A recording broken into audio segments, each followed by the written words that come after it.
नमस्कार. गेल्या 5 दिवसापासून आपण राष्ट्रीय शैक्षणिक धोरणाच्या संदर्भातली ही वेबसंवाद मालिका ऐकत आहोत. या राष्ट्रीय शैक्षणिक धोरणामधल्या विविध पैलूंचा परिचय आपल्या सगळ्यांना व्हावा या उद्देशाने या मालिकेची निश्चिती केली गेली. आणि आपण पाहतोय की त्याची पार्श्वभूमी असेल, त्याची आवश्यकता असेल, शालेय शिक्षण असेल, विज्ञान शिक्षण असेल, शिक्षक शिक्षण असेल, भाषा विषयातल्या याच्यात सगळ्या गोष्टी असतील आणि याचा संशोधन विषय असेल, अशा विविध अंगाने या शैक्षणिक धोरणाचा परिचय या वेबसंवाद मालिकेच्या माध्यमातून करून देण्याचा आम्ही प्रयत्न केला आहे. या सगळ्याचा उद्देश असा आहे की या धोरणाबद्दलची स्पष्टता ही आपल्या सर्वांची झाली पाहिजे. आणि हे धोरण हे केवळ शिक्षण क्षेत्रासाठीच नाही आहे, तर आपण बघतोय की भारताच्या नवीन उभारणीसाठी हे अत्यंत महत्त्वाचं धोरण आहे. आणि त्याच्यामुळेच ह्या धोरणाची क्रियान्वयन होत असताना केवळ शिक्षक, प्राध्यापक, विद्यार्थी एवढ्यापुरतं ते मर्यादित न राहता समाजातल्या सर्व घटकांनी मिळून या धोरणाच्या क्रियान्वयनासाठीची योजना केली पाहिजे. सर्वांनी आपला काही ना काहीतरी याच्यामध्ये सहभागिता ही दाखवली पाहिजे, असा विचार डोळ्यासमोर ठेवून या वेबसंवाद मालिकेची निश्चिती केली गेली. आणि आम्हाला सर्वांना असा विश्वास आहे की या सगळ्या माध्यमातून आपल्या सर्वांच्या समोर हा जो विषय आलेला आहे याची जेवढी अधिक चर्चा आपण करू शकू, जितक्या छोट्या छोट्या समूहामध्ये करू शकू, शाळा असेल, महाविद्यालय असेल, आपला विभाग असेल, अशा विविध माध्यमातून आपण याची जेवढी चर्चा करू, याच्यावरती सामूहिक विचार करू, चिंतन करू, तितकं या धोरणाचं क्रियान्वयन हे अधिक प्रभावीपणे होणार आहे, चांगल्या पद्धतीने होणार आहे. कारण की हे शैक्षणिक धोरण हे भारताच्या स्वातंत्र्याच्या इतिहासातलं असं पहिलं ऐतिहासिक धोरण आहे की या धोरणामुळे येणाऱ्या पुढच्या काही वर्षांमध्ये त्याचा परिणाम हा समाज जीवनावरती झालेला असणार आहे. त्यामुळे हे शैक्षणिक धोरण आपण सर्वांनी समजून घ्यावं, आपण सर्वांनी याच्यातल्या सगळ्या पैलूंचा विचार समग्रपणे करावा आणि समग्रपणे केल्यानंतर आपण या सर्व माध्यमातून नवीन पिढीला एक चांगलं शिक्षण देऊ शकू, एक चांगल्या पद्धतीने दिशा देऊ शकू. अशा अनेक मुद्द्यांचा उहापोह मागच्या 5 दिवसामध्ये केला गेला आहे. आणि आम्हाला सर्वांना असा विश्वास आहे की आमचा हा जो प्रयत्न होता की हा अशा विविध पैलूंचा परिचय आपल्या सगळ्यांना झाल्यानंतर आपण अधिक निशंकपणे, अधिक विश्वासाने या नवीन शैक्षणिक धोरणासंदर्भामध्ये विचार करू आणि आपल्या शाळा, महाविद्यालय यामध्ये सर्वजण विचार करून याच्या संदर्भामध्ये आपण काय करू शकतो, आपण कशा अर्थाने विचार केला पाहिजे आणि विद्यार्थ्यांचा सर्वांगीण विकास होईल, त्यांना सर्व प्रकारे शिक्षणाची सुविधा उपलब्ध केली जाईल. मग ते शैक्षणिक संकुल असेल, ते महाविद्यालयांचे समूह असतील, अशा विविध माध्यमातून विद्यार्थी हा या शैक्षणिक धोरणाला अनुसरून त्याच्या शिक्षणामध्ये पुढे सरकेल आणि एक चांगला जागृत भारतीय नागरिक तयार होईल. आणि त्या सगळ्या याच्या माध्यमातून या नवीन भारताच्या उभारणीमध्ये एक चांगलं योगदान देण्याचा प्रयत्न आपल्या सर्वांना करण्याची एक संधी मिळालेली आहे. आणि त्यामुळे या सगळ्याची चर्चा आपल्या सर्वांच्या समोर व्हावी या उद्देशाने या नवीन शैक्षणिक धोरणाबद्दलचा ही वेबसंवाद मालिका ही सर्व निश्चित केली गेली. आम्हाला सर्वांना असा विश्वास आहे की आपण या वेबसंवाद मालिकेमध्ये जे झालेले विषय आहेत त्याची चर्चा आपण सर्वजण करून त्यामधून जे काही नवनीत निघेल ते नवनीत आपल्या पुढच्या पिढ्यांसाठी, समाजामधल्या सर्व स्तरापर्यंत पोहोचवण्यासाठी, सर्वांच्या सहभागासाठी एक चांगलं योजना करण्यासाठी एक चांगलं माध्यम बनेल. आणि त्यासाठी आम्ही केलेला हा छोटासा प्रयत्न होता. आजच्या या वेबसंवादातील प्रमुख वक्त्यांचा परिचय करून देण्यासाठी मी विद्यार्थी परिषदेचे महाराष्ट्र प्रदेशाचे अध्यक्ष प्राध्यापक सारंग जोशी सर यांना विनंती करतो की त्यांनी आजच्या प्रमुख वक्त्यांचा परिचय करून द्यावा. धन्यवाद. नमस्कार. देवगिरी विश्वसंवाद केंद्राच्या माध्यमातून सुरू असलेल्या या वेब सिरीजमध्ये मी आपल्या सर्वांचं मनपूर्वक स्वागत करतो. केंद्रीय मंत्रिमंडळानं नुकतंच नवीन शैक्षणिक धोरणाला मान्यता दिलेली आहे. त्यामुळं या नवीन शैक्षणिक धोरणाच्या ज्या वेगवेगळ्या शिफारसी आहेत, जे आमूलाग्र परिवर्तन या माध्यमातून येऊ घातलंय, या सगळ्यांची माहिती आपल्याला व्हावी या हेतून ही वेब सिरीज आपण आयोजित केली आहे. आपल्याला सगळ्यांनाच माहिती आहे, आपण सगळेजण जाणतो की शिक्षण हे जीवनाचं अत्यंत महत्त्वाचं असं क्षेत्र आहे. सामाजिक परिवर्तनाचं हे अत्यंत प्रभावी साधन आहे. सामाजिक परिवर्तनातून राष्ट्र उभारणी, राष्ट्रीय पुनर्निर्माण हे सहज साध्य होणार असल्यामुळे शैक्षणिक गोष्टींकडे आणि त्यामुळेच नवीन शैक्षणिक धोरणाकडे सुद्धा आपण उत्सुकतेने त्याची वाट बघत होतो.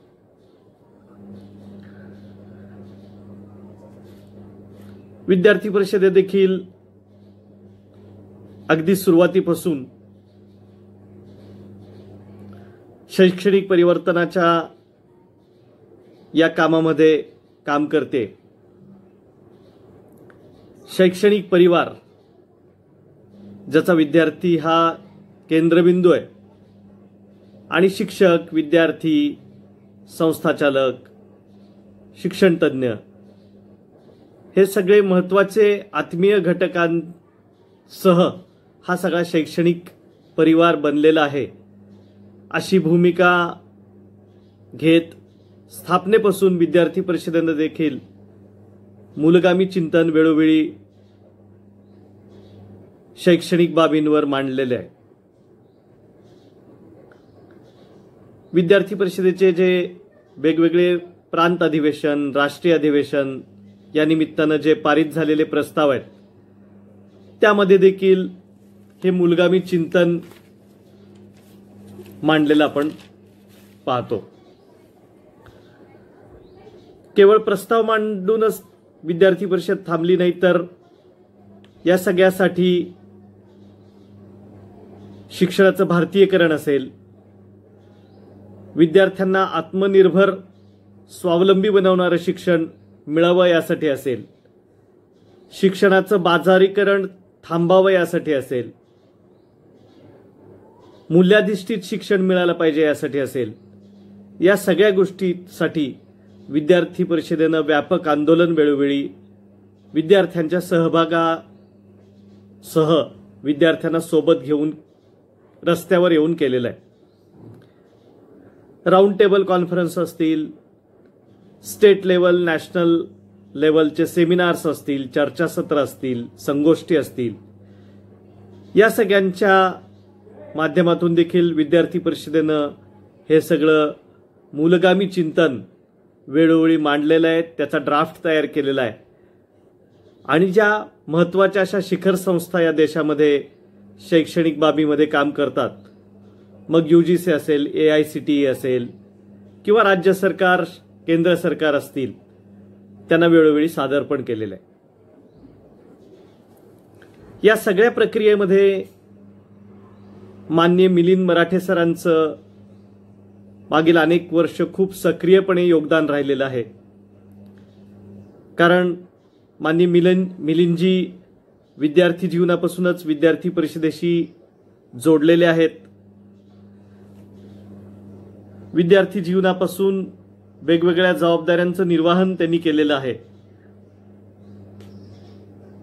इंजिनिअरिंगचं पदव्युत्तर शिक्षण घेतल्यानंतर 1984 ते 1989 असं त्यांनी पूर्णकालीन कार्यकर्ता म्हणून पण काम केलेलं आहे.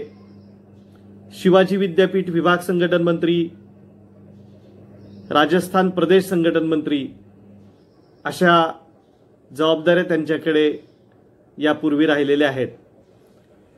विद्यार्थी परिषदेचं काम पूर्णवेळ काम थांबवल्यानंतर मुंबईच्या KJ सोमय्या अभियांत्रिकी महाविद्यालयामध्ये सहयोगी प्राध्यापक म्हणून मिलिंदजी सध्या कार्यरत आहेत. एक प्राध्यापक कार्यकर्ता म्हणून ठाणे विभाग प्रमुख, महाराष्ट्र प्रदेश उपाध्यक्ष, महाराष्ट्र प्रदेश अध्यक्ष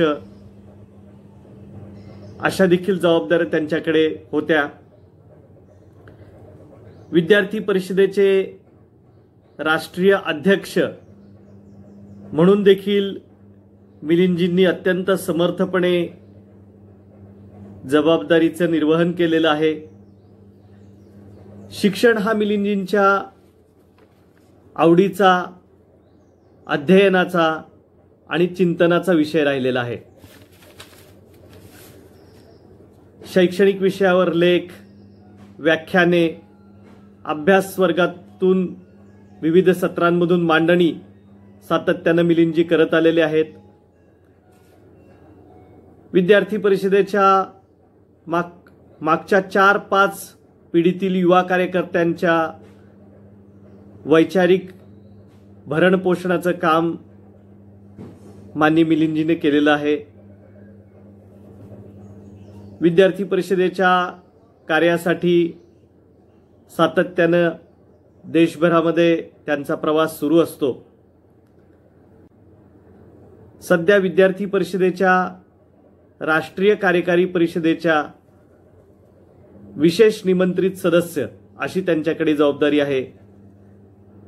मी माननीय मिलिंदजींना विनंती करतो की त्यांनी नवीन शैक्षणिक धोरण, संशोधन आणि संधी या विषयावर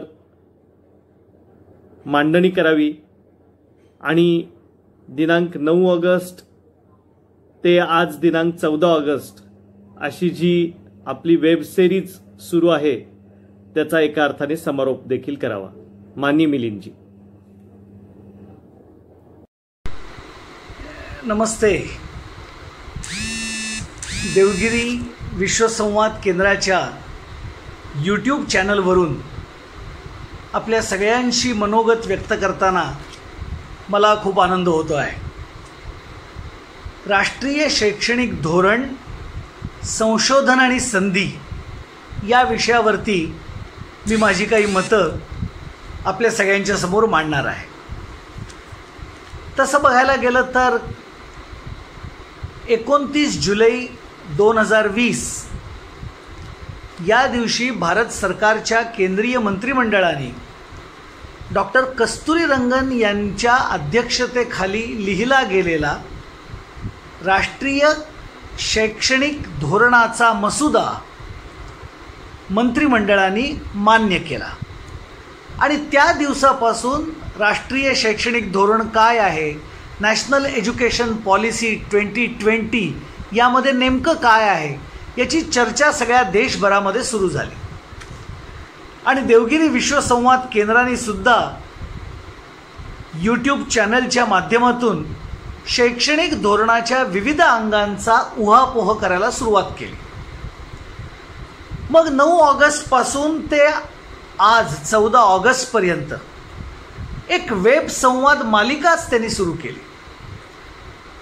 मग राष्ट्रीय शैक्षणिक धोरण, सर्वस्पर्शी दृष्टिकोन या विषयावर श्रीमान मुकुल कानिटकर, जे भारतीय शिक्षण मंडळाचे महामंत्री आहेत, त्यांनी माहिती सांगितली. 10 ऑगस्टला याच शैक्षणिक धोरणाच्या शालेय शिक्षणावरती आपली मतं व्यक्त केली डॉक्टर मधुश्री सावजी यांनी.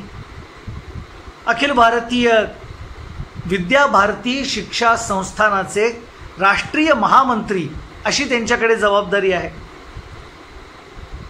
11 ऑगस्टला याच शैक्षणिक धोरणाच्या शिक्षक प्रशिक्षण, टीचर एज्युकेशन या विषयावरती श्रीमान किरणजी भावठाणकर शिक्षक परिषदेचे महाराष्ट्राचे कोषाध्यक्ष यांनी अत्यंत अभ्यासूपूर्णरित्या आपली मतं मांडली. 12 ऑगस्टला राष्ट्रीय शैक्षणिक धोरणामधलं उच्च शिक्षण आणि विज्ञान या विषयावरती विज्ञान भारतीचे अखिल भारतीय संघटन मंत्री श्रीमान जयंतराव सहस्रबुद्धे यांनी आपलं वक्तव्य केलं. आणि 13 ऑगस्ट रोजी म्हणजेच काल राष्ट्रीय शैक्षणिक धोरणामधील भारतीय भाषा यावरती मंतव्य व्यक्त केलं श्री अतुलभाई कोठारी राष्ट्रीय सचिव, शिक्षा संस्कृती उत्थान न्यास. एका अर्थाने राष्ट्रीय शैक्षणिक धोरण 2020च्या विविध पैलूंवरती या वेब संवाद मालिकेमधून प्रकाश टाकला गेला आहे. आता आजचा माझा विषय आहे संशोधन आणि संधी. या विषयाकडे जाण्यापूर्वी पहिल्यांदा आपण एकदा बघूया की या शैक्षणिक धोरणाचं उद्दिष्ट काय आहे, त्याचा विचार काय आहे, त्याला काय साध्य करायचं आहे. आजच्या भाषेत म्हणायला गेलं तर विजन काय आहे. त्याचा शब्दशः विजन मी सांगत नाही, त्याचे मुद्दे सांगतो. भारत केंद्रित शिक्षण नीती आपण ह्या देशामध्ये आणूया. भारत केंद्रित ही शिक्षण नीती कशी असेल किंवा ती काय करेल, तर जी भारताचं संपूर्ण आणि शाश्वत परिवर्तन करेल. कसं करेल, तर या देशामध्ये एक अत्यंत प्रगल्भ, सतत बदलांचा वेध घेणारा असा ज्ञानवान समाज निर्माण करेल.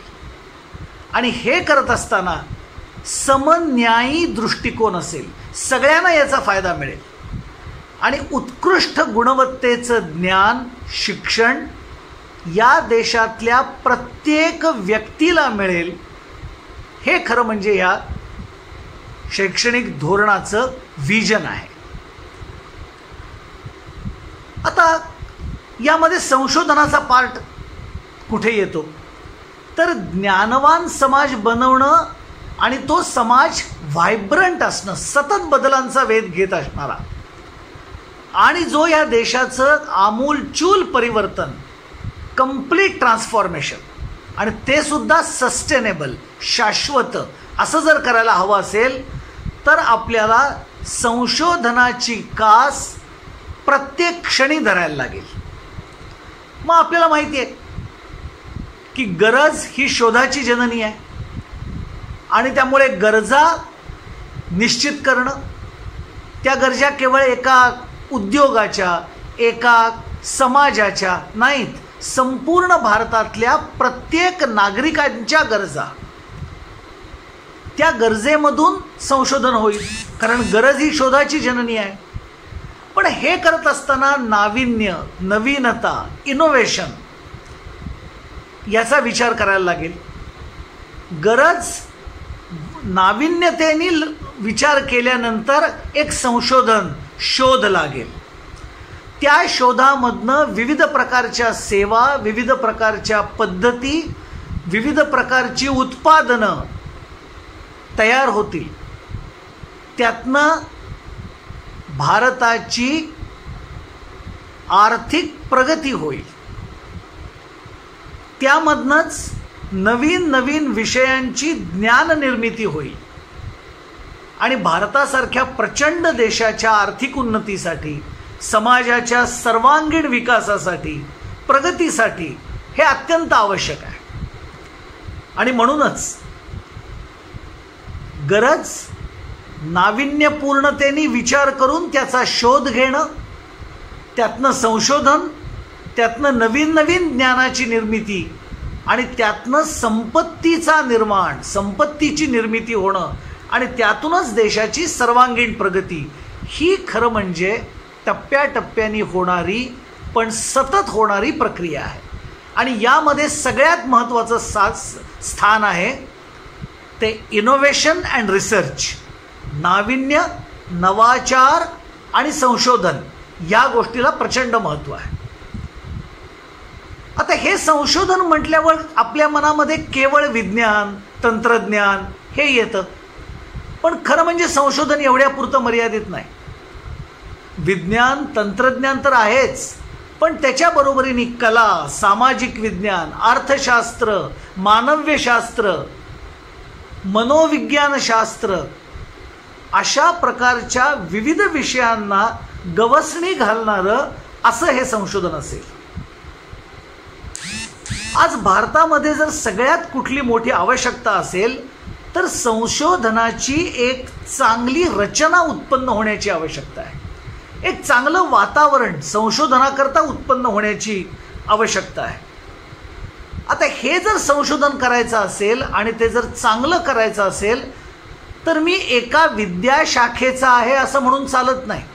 कारण माणसाच्या गरजा आणि माणसाला भेडसावणाऱ्या समस्या या नेहमीच आंतरविद्याशाखीय असतात, इंटरडिसिप्लिनरी असतात. आणि त्यामुळेच आंतरविद्याशाखीय ज्ञान ही संशोधनाची पूर्व अट आहे.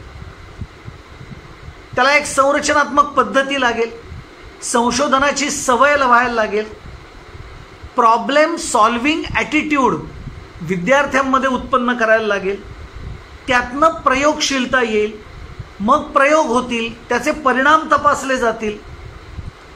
या सगळ्या प्रक्रियांचं सुसूत्रीकरण करायला लागेल आणि त्यातून कुठेतरी संशोधनामध्ये प्रचंड पुढे जाणारा आणि संशोधनाची क्षमता असणारा एक ज्ञानवान समाज या देशामध्ये उत्पन्न होईल. मग आजची स्थिती काय आहे भारताची?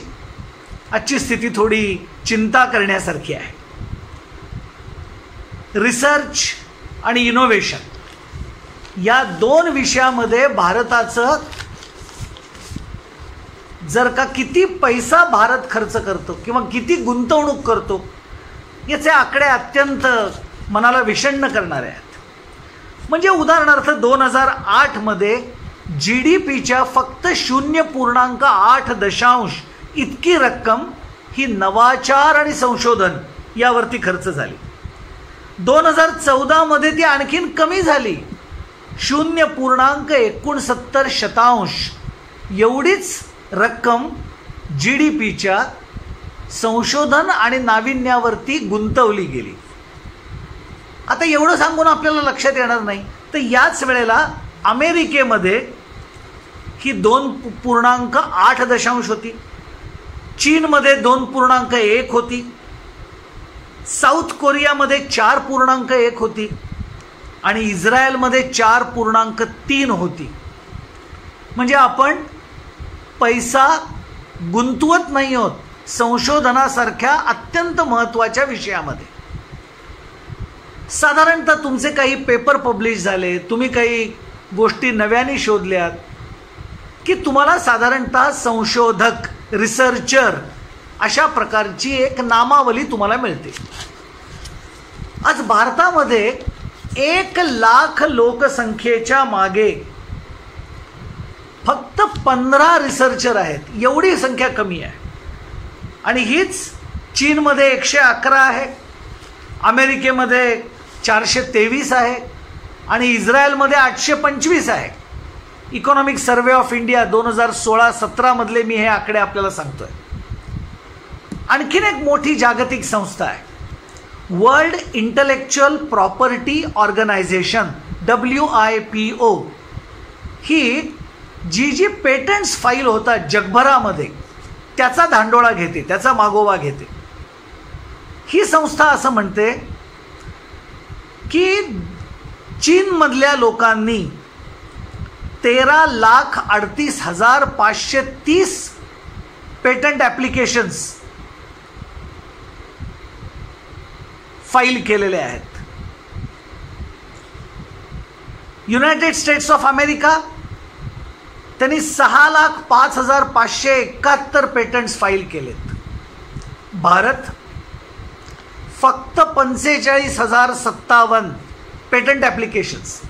आणखीन पुढली मजा सांगतो, या 45,057 पैकी 70% भारतीय आहेत जे NRI आहेत, नॉन रेसिडेंट इंडियन्स आहेत.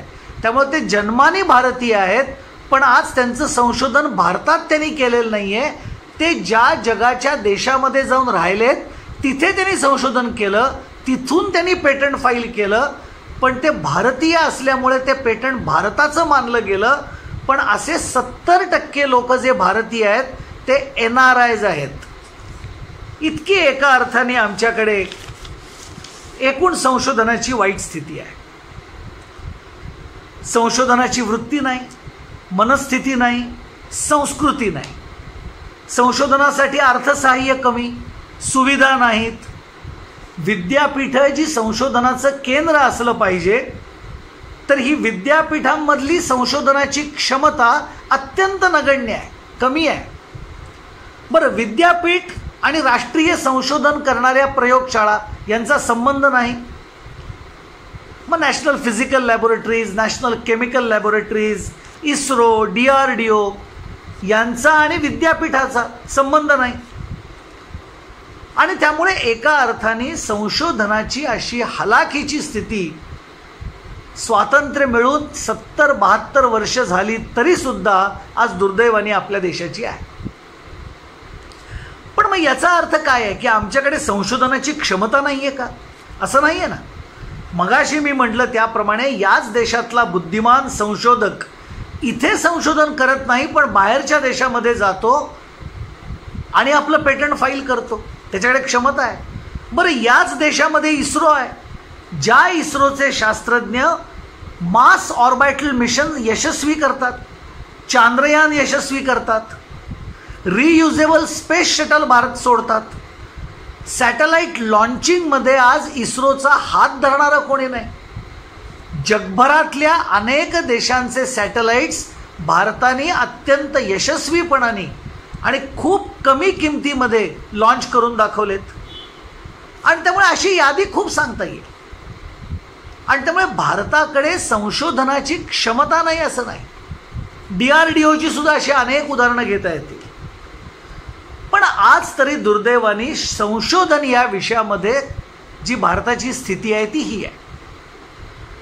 मग संशोधन जर इतकं महत्त्वाचं आहे आणि त्याची स्थिती जर इतकी वाईट आहे, तर या शैक्षणिक धोरणाने याच्यावर काही उपाय केलाय का?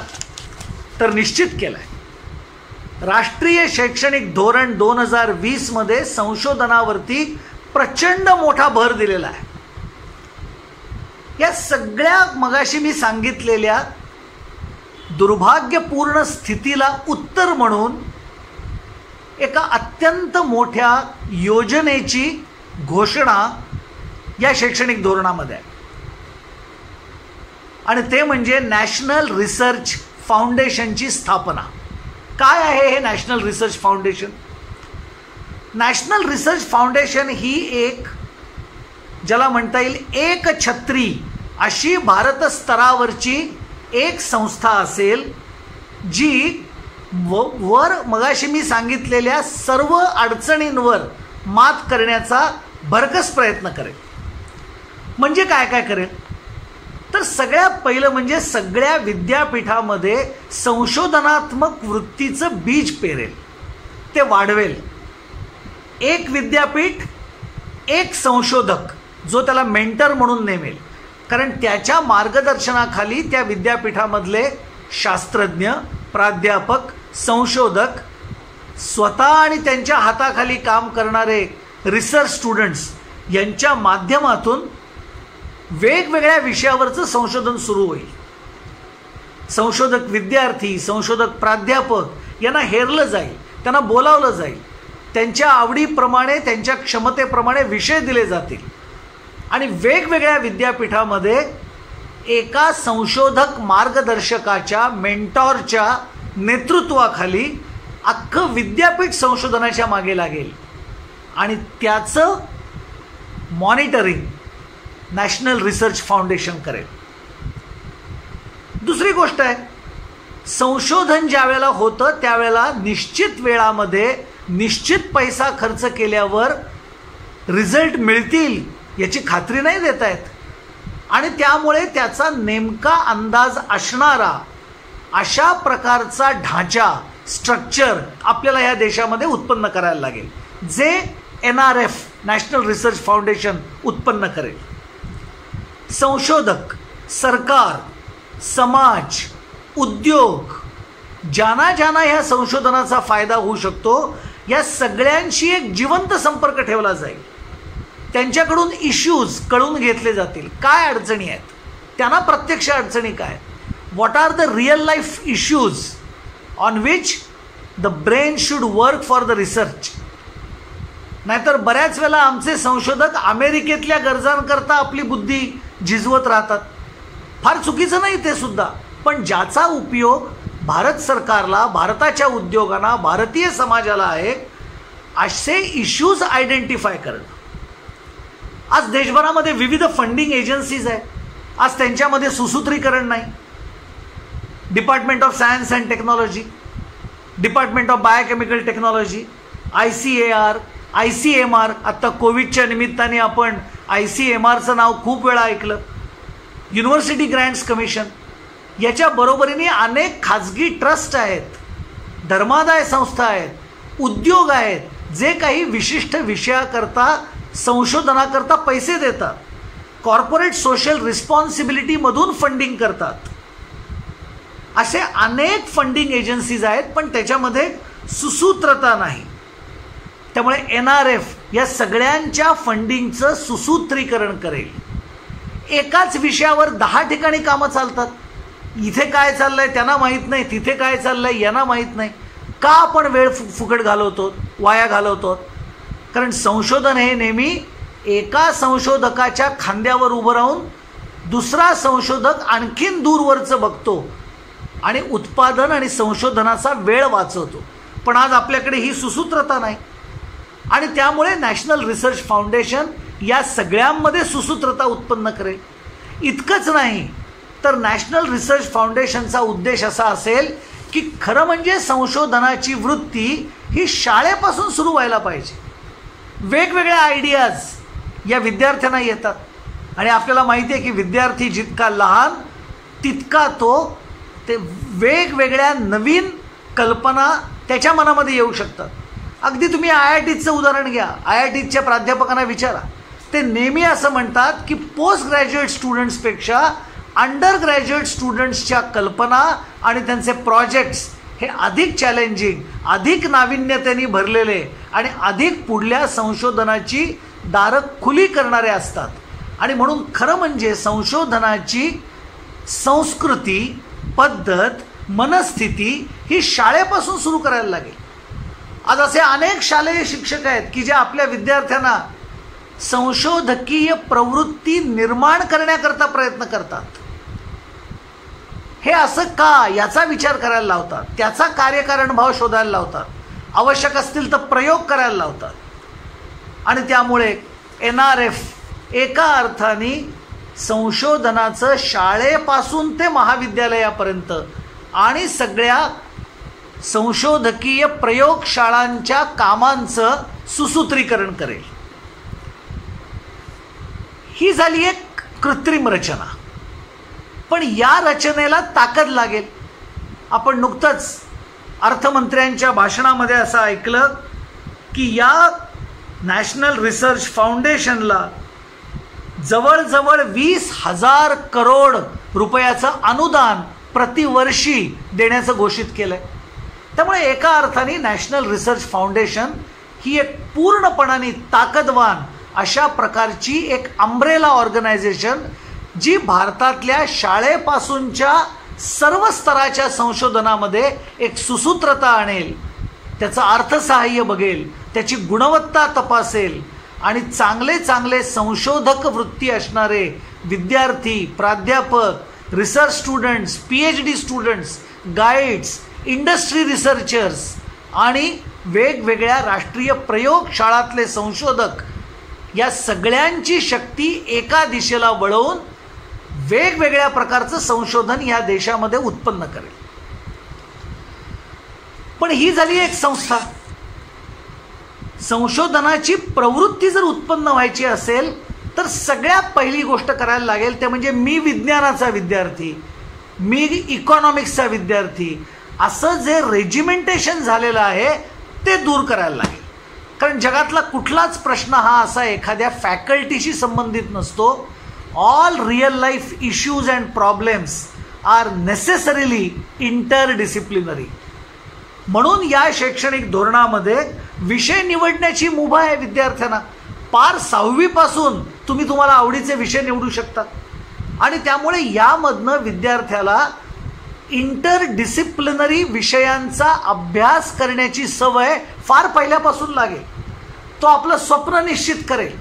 म्हणजे अगदी एक उदाहरण जर द्यायचं झालं तर एखाद्याला जर का आपण नेहमी उदाहरण ऐकतो की संस्कृतमधलं ज्ञान आणि आजचं तंत्रज्ञान याचा मला काहीतरी मेळ घालायचा आहे, सांगड घालायची आहे, तर मला संस्कृत पण यायला लागेल आणि मला विज्ञान पण यायला लागेल. पण तो हे दोन्ही विषय निवडू शकेल आणि या विषयामध्ये पारंगत होत होत होत संस्कृतमधलं भारतीय तत्त्वज्ञानामध्ये लिहिलं गेलेलं तंत्रज्ञान याचा तो आजच्या परिस्थितीशी धांडोळा घेऊ शकेल, प्रयोग करू शकेल.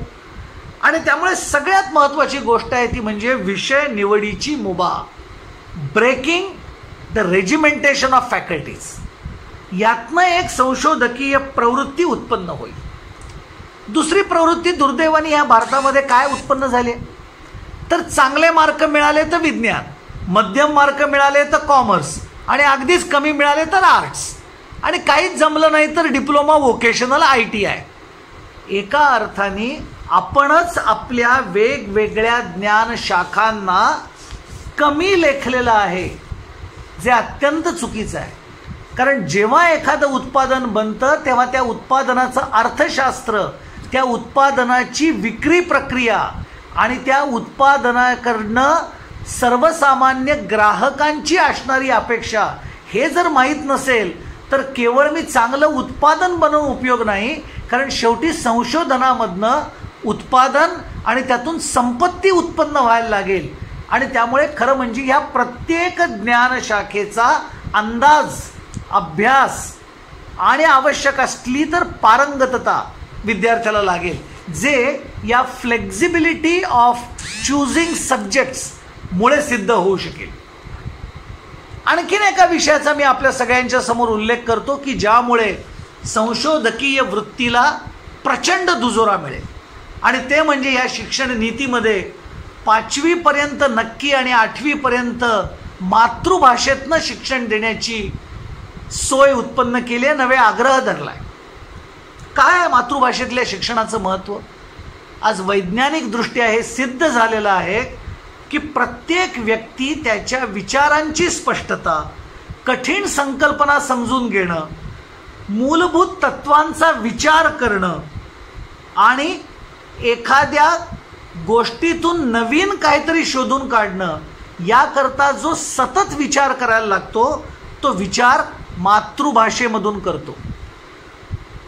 आणि म्हणूनच आपण जर का गेल्या काही वर्षांमधल्या नोबेल लॉरिएट्सची जर माहिती घेतली तर आपल्याला असं लक्षात येईल की त्यातले बहुसंख्य नोबेल लॉरिएट्स यांचं शिक्षण त्यांच्या मातृभाषेत झालं होतं.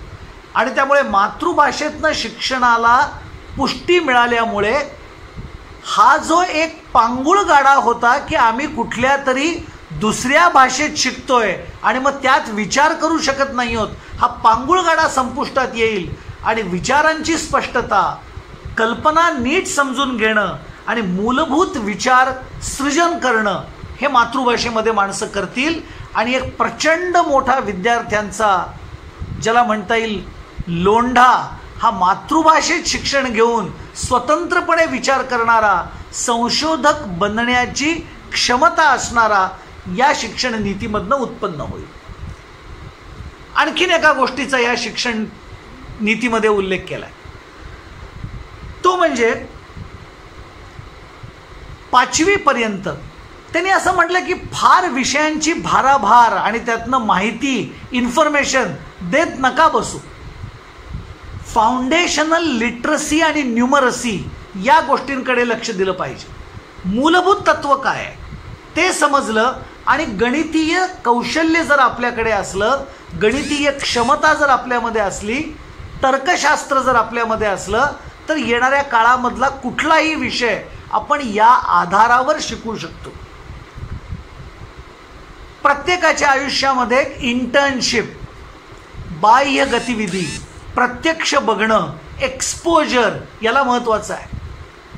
आणि म्हणूनच अगदी 6वी पासून 10 दिवसाची इंटर्नशिप, ती इंटर्नशिप कुठे करायची? आपल्याच वस्तीमध्ये, आपल्याच लोकॅलिटीमध्ये. एखादा न्हावी, एखादा धोबी, एखादा इलेक्ट्रिशियन, एखादा मशिनिस्ट, एखादा बागकाम करणारा, एखादा मडकी बनवणारा, एखादा मूर्तिकार, एखादा संशोधक, एखादा व्यवस्थापक याच्याकडे 10 दिवस जाऊन ज्ञान घ्यायचं आहे, प्रत्यक्ष कसं चालतं एखादी गोष्ट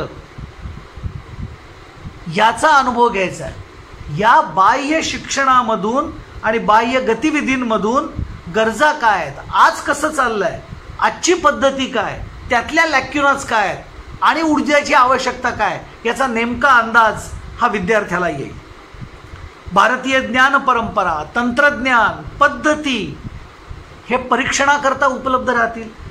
म्हणजे आपल्याला माहिती आहे की राजस्थानामध्ये पाण्याची टंचाई असल्यामुळे राजस्थानमध्ये पारंपरिकरित्या पाणी साठवण्याची आणि पाण्याचा उपयोग करण्याची एक अत्यंत वेगळी शास्त्रशुद्ध पद्धती राजस्थानमध्ये उपलब्ध आहे, विकसित झालेली आहे. पण आज आपण त्याकडे दुर्लक्ष करतो, कारण आज संशोधक म्हणजे चांगलं इंग्रजी बोलणारा.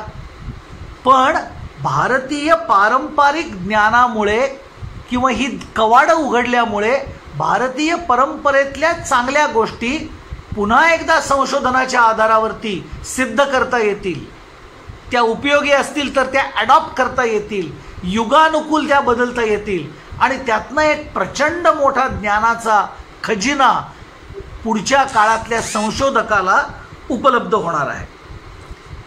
आणखीन एका विषयाचा मी आपल्या सगळ्यांसमोर उल्लेख करू इच्छितो. या शिक्षण नीतीमध्ये घोकमपट्टीला स्थान नाही. घोकमपट्टीच्या ऐवजी तुम्ही खरं म्हणजे कॉग्निटिव्ह डोमेनमधली उच्चतर कौशल्य तुम्हाला आहेत का?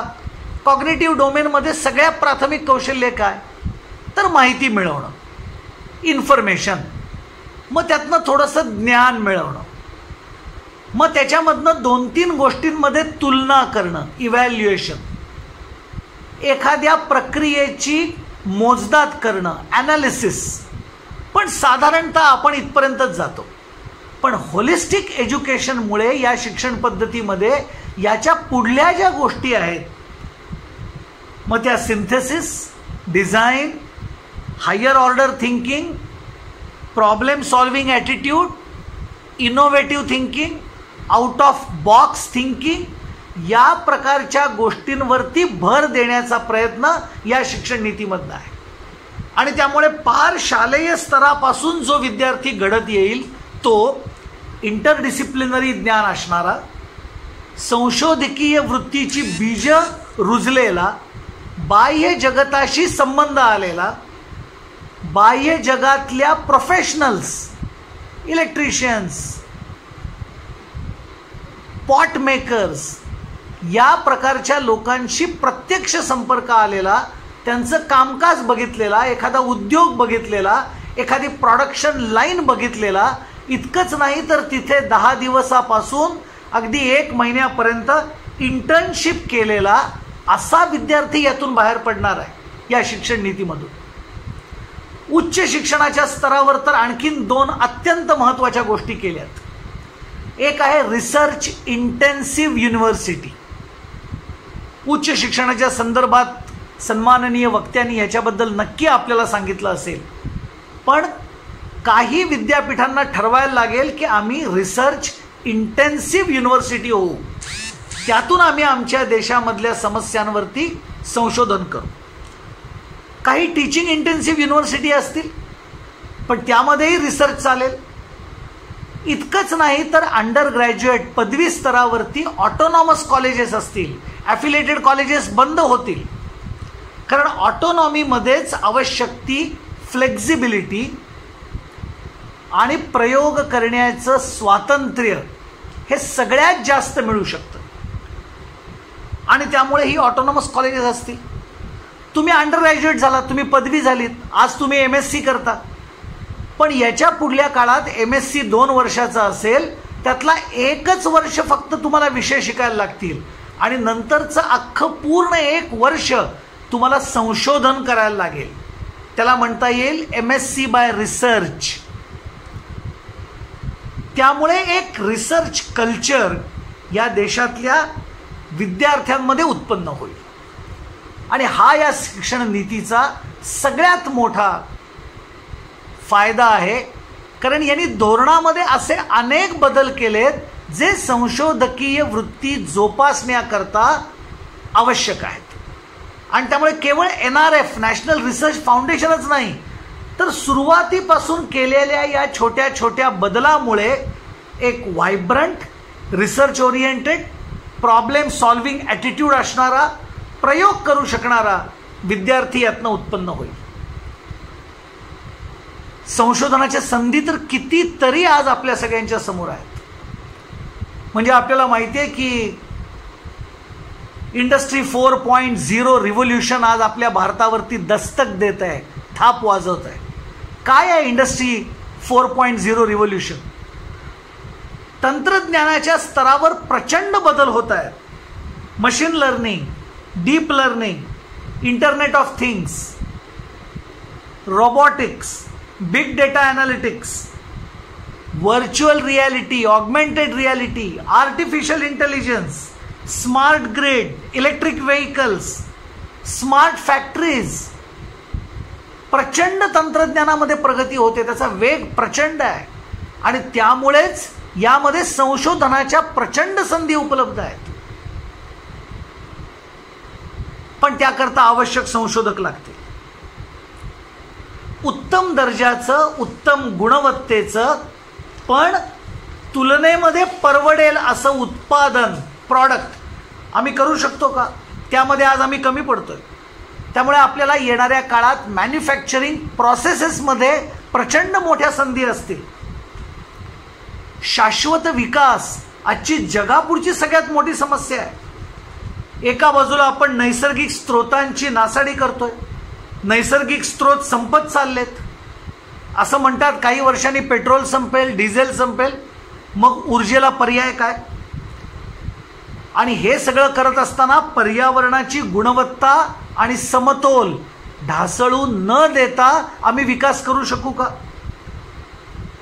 म्हणजे एका बाजूला पाणी, जमीन, हवा शुद्ध ठेवणं, दुसऱ्या बाजूला लोकांची वाढती लोकसंख्या आणि त्यातून उत्पन्न होणारी लोकांची वाढती गरज आणि ती गरज भागवण्याकरता होणारा पर्यावरणाचा ऱ्हास, त्यातनं उत्पन्न होणारे ग्लोबल वॉर्मिंग, क्लायमेट चेंज, ह्या सगळ्यासारखे अकराळ विक्राळ प्रश्न.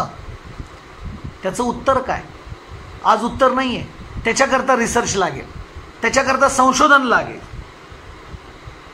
आणि हे संशोधन केवळ विज्ञानाचं असणार नाही, एक प्रॉडक्ट नाही येणार. त्याच्यामध्ये मानव्यशास्त्र असेल, नीतिशास्त्र असेल.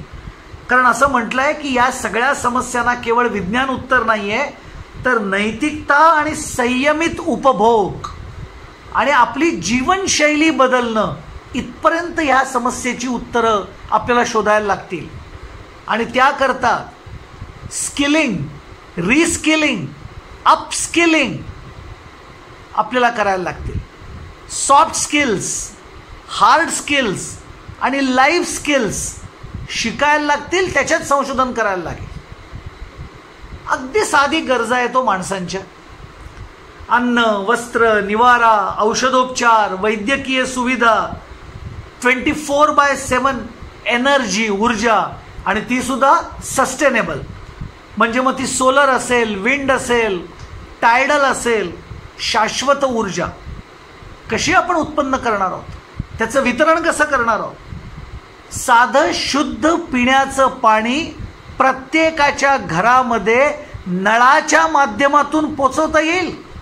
नाहीतर आमच्या ग्रामीण भागातल्या महिलांचे रोजचे 2-2 ते 4 तास केवळ डोक्यावरनं 1.5 ते 2.5-3 किलोमीटर अंतरावरनं पाणी आणण्याकरता जात आहे. ही श्रमशक्ती आम्हाला नाही वाचवता येणार. डेटा, इंटरनेट, कम्युनिकेशन, 5G येईल 2021 मध्ये.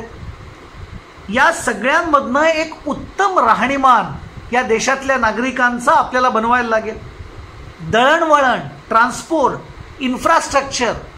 कोरोनासारखी आपत्ती आली तर कसं करायचं, निवारण काय करायचं, आपत्ती निवारण, हे सगळं करण्याकरता ट्रान्सपरंट आणि इफेक्टिव्ह, पारदर्शी आणि परिणामकारक अशी आपल्याला व्यवस्थापकीय रचना, गव्हर्निंग सिस्टम्स बनवायला लागतील. त्याच्यामध्ये संशोधन करायला लागेल. परवडेल असं आणि उच्च गुणवत्तेचं शिक्षण आणि ते सुद्धा कसं, एनी टाईम, एनीवन, एनीवेअर आणि ॲट वन स्पेस. प्रत्येकाच्या क्षमतेप्रमाणे, गतीप्रमाणे त्याला शिक्षण मिळू शकेल का? त्यानंतरचे आणखीन 2 मोठे क्षेत्र येतात, ते म्हणजे संरक्षण आणि कृषी. आज या दोन्ही क्षेत्रामध्ये संशोधनाची प्रचंड आवश्यकता आहे. म्हणजे ठीक आहे, परवा आपण टी व्हीवर बघितलं की राफेल आलं, 29 जुलैलाच आलं, ज्या दिवशी शिक्षण नीती केंद्रीय मंत्रिमंडळाने स्वीकारली, आणि चंदीगडमधल्या लोकांनी त्याचे फोटो काढले, सोशल मीडियावर त्याच्या स्वागताचे पोस्ट आले. पण एक लक्षात ठेवा, आपण राफेल विकत घेतलाय, आपण राफेल डिझाईन करू शकलेलो नाहीये, बनवू शकलेलो नाहीये. भारतीय शास्त्रज्ञांना आणि संशोधकांना हे एक आव्हान आहे. आणि म्हणून संरक्षण, डिफेन्स यामधल्या आपल्याला प्रचंड संशोधनाच्या संधी आहेत.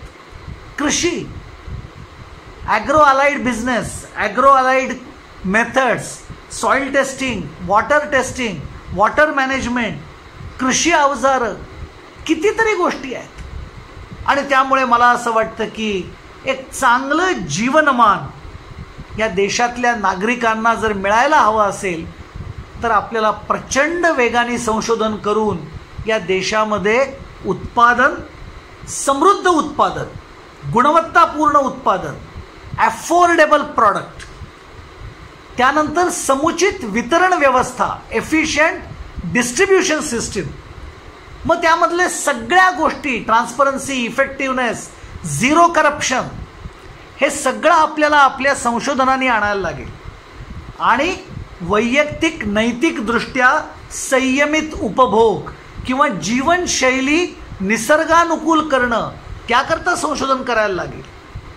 आणि त्यामुळे मला असं वाटतं की अशा सर्व आघाड्यांवरती आपल्याला खरं म्हणजे संशोधनाची संधी आहे. आणि म्हणून राष्ट्रीय शिक्षण नीतीमध्ये संशोधनावरती प्रचंड भर दिला आहे.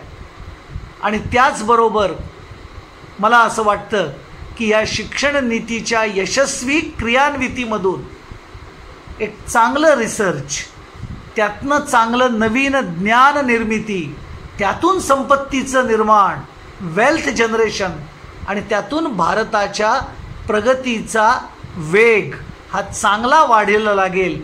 एक चांगलं उत्तम जीवनशैली या देशातल्या प्रत्येक नागरिकाला मिळेल, एक उत्तम राहणीमान मिळेल. आणि ज्याची आपण कल्पना करतो तो आत्मनिर्भर, स्वयंपूर्ण, परम वैभवाप्रत गेलेला आणि जगाला विश्वकल्याणाचा मंत्र देणारा असा सक्षम भारत जर आपल्याला उभा करायचा असेल तर संशोधनाची कास धरायला लागेल. आणि नवीन नवीन क्षेत्रातल्या संधींना गवसणी घालायला लागेल. मला असं वाटतं की या शिक्षण नीतीमुळे येणाऱ्या काळामध्ये देशामध्ये अनेक संशोधन आपल्या स्वकर्तृत्वावर उत्पन्न व्हावेत आणि या देशाला एक vibrant, research oriented, scientific, modern, knowledge सोसायटीमध्ये आपण परिवर्तित करू, एवढं बोलतो आणि मी माझं हे बोलणं संपवतो. पुन्हा एकदा आपल्या सगळ्यांचे मनापासून आभार.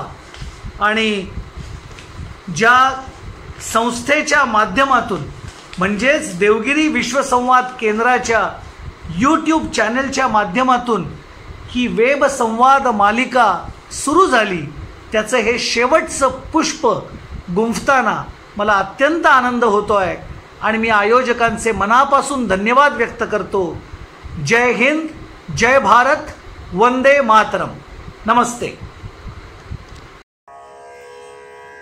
आता विश्वात्मके देवे येणे वाग्यज्ञे तोषावे, तोषो निमज द्यावे, पसाय दान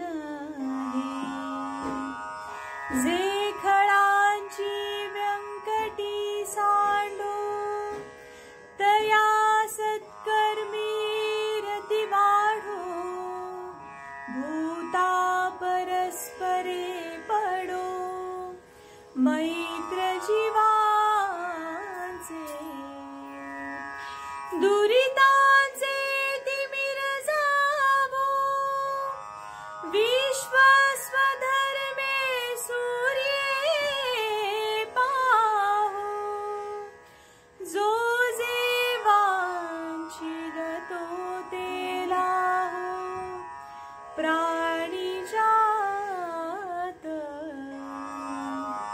वर्षत सकळ मंगळी ईश्वर निष्ठांची मांदियाळी अनवरत भूमंडळी भेट तू भूता चळा कल्पतरूंचे आरव चेतना चिंतामणीचे गाव बोलते जे अर्णव पियुषांचे चंद्रमे जे अलांछन मार्तंड जे तापहीन ते सर्वाही सदा सज्जन सोय रे हो तू किंबहुना सर्व सुखी पूर्ण हो नीतिहि लोकी भजिजो आदि पुरुखी अखंडित आणि ग्रंथोपजीविये विशेषी लोकीये दृष्टा दृष्ट विजय होवावे जी येथ म्हणे श्री विश्वेश्वरा हा होईल दान पसाओ येणे वरे ज्ञान देवो सुखिया झाला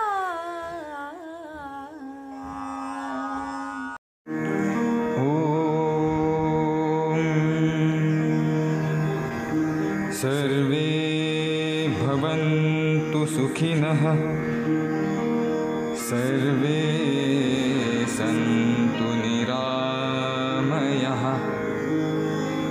सर्वे भद्राणि पश्यन्तु मा कश्चित् दुःखभाग् भवेत् ॐ शान्तिः शान्तिः शान्तिः